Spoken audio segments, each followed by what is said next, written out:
सगळ्यांना आपल्या मोबाईलचा टॉर्च लावा. कलेक्टर ऑफिसच्या मार्गाने चाललेल्या सगळ्या मराठ्यांना दिवसा लाईट लावली आहे दादांनी. या ठिकाणी दादांसाठी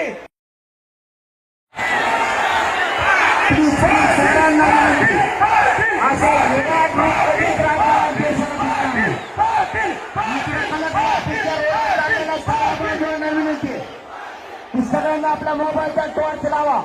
कलेक्टर ऑफिसच्या मार्गाने चाललेल्या सगळ्या मराठ्यांना दिवसा लाईट लावली आहे दादांनी. या ठिकाणी दादांसाठी सगळ्यांना